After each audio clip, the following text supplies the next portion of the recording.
Dan pemirsa, berikut detik-detik terjadinya kebakaran gudang petasan di Kosambi, Kabupaten Tangerang, Banten yang direkam warga.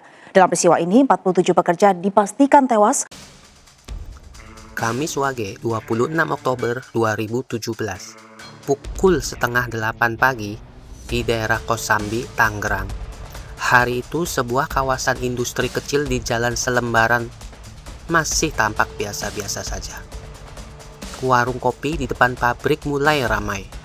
Pekerja datang satu persatu, dan beberapa warga sekitar bahkan sempat melihat para buruh bercanda sebelum masuk bekerja. Tak ada yang tahu bahwa pagi itu akan berubah menjadi salah satu hari paling kelam di Indonesia. Dan di antara para pekerja itu ada seorang pria bernama Andi. Andi, 25 tahun, adalah pekerja bagian perakitan sumbu petasan di PT Pancabuana Cahaya Sukses, pabrik yang mempekerjakan puluhan buruh harian. Ia sudah 2 tahun bekerja di sana. Anak kampung biasa, hidup sederhana, dan terkenal sopan di kalangan pekerja lainnya. Kalau ada yang sakit, Andi sering menggantikan shift mereka. Kalau ada yang perlu minjem duit, Andi yang pertama mengulurkan tangan. Tak banyak yang tahu bahwa kebaikan hatinya Andi suatu hari justru akan menjadi alasan kenapa ia masih hidup. Sekitar pukul 8 pagi, Andi tiba di pabrik. Gudang tempatnya bekerja berada dalam sebuah bangunan besar berbahan dinding baja, atap seng, dan ventilasi minimal.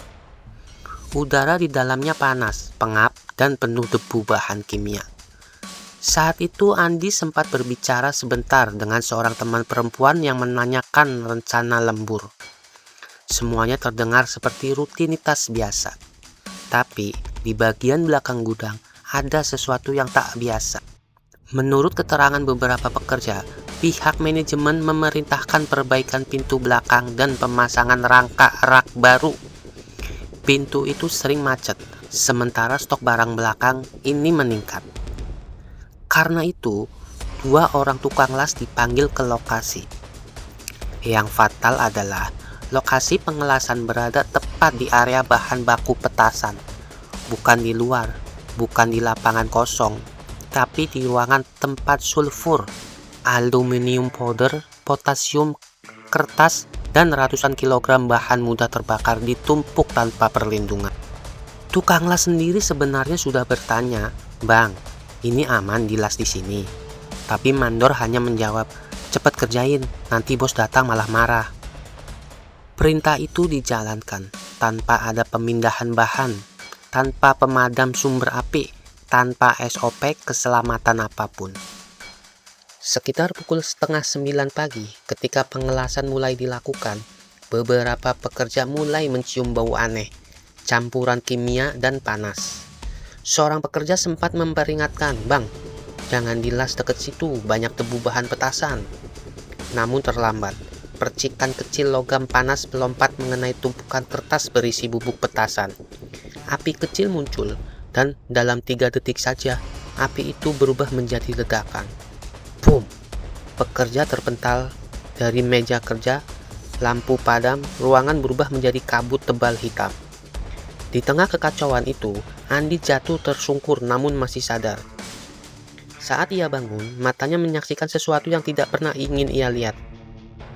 Dinding kanan sudah jadi bola api. Atap seng mulai meleleh. Kotak-kotak petasan meledak satu persatu. Dan sebagian pekerja tergeletak diam, tidak bergerak. Suara jeritan mengisi seluruh ruangan. Buat kalian yang baru nemu channel Podcast Trending, jangan lupa di-subscribe ya. Semoga hari Anda selalu hari Senin. Pekerja berhamburan ke pintu depan, tapi pintu itu terkunci dari luar. Entah karena disengaja dikunci dari luar, karena memang aturannya seperti itu, atau karena emang tidak bisa terbuka efek dari ledakan tadi. Ini fakta paling pahit dari tragedi ini. Banyak korban terjebak bukan karena ledakan, tapi karena pintu keluar tidak bisa dibuka. Mandor menendang engsel. Beberapa pekerja mencoba memecah gembok, namun waktu tidak menunggu siapapun. Api merambat terlalu cepat.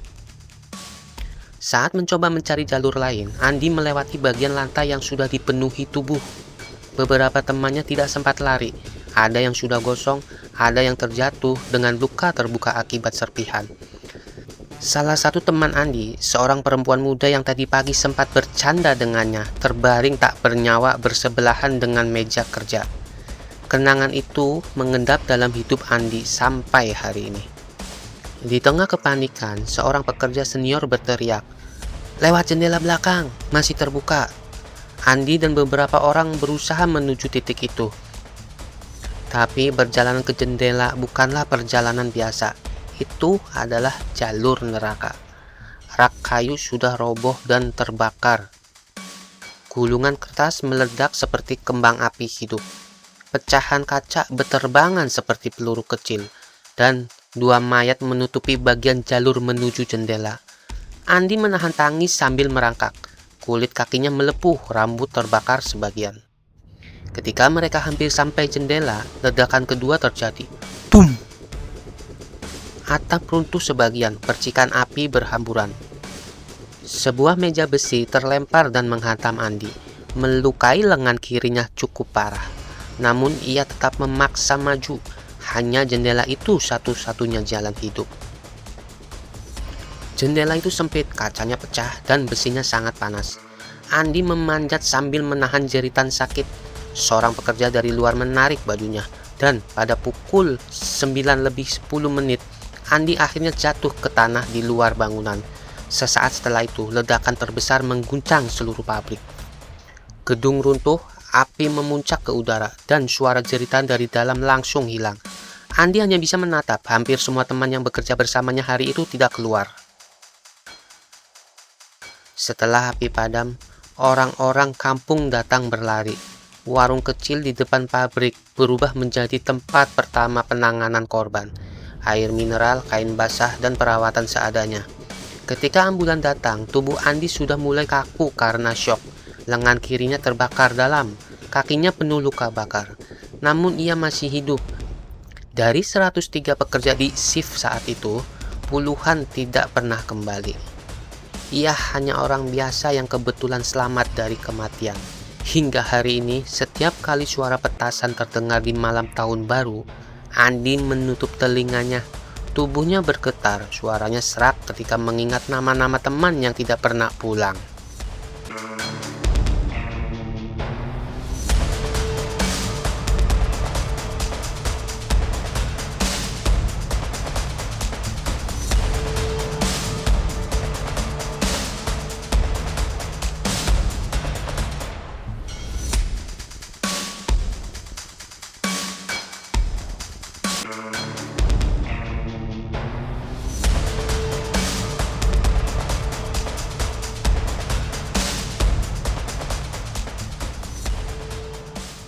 Terima kasih ya teman-teman sudah menyaksikan video ini sampai selesai.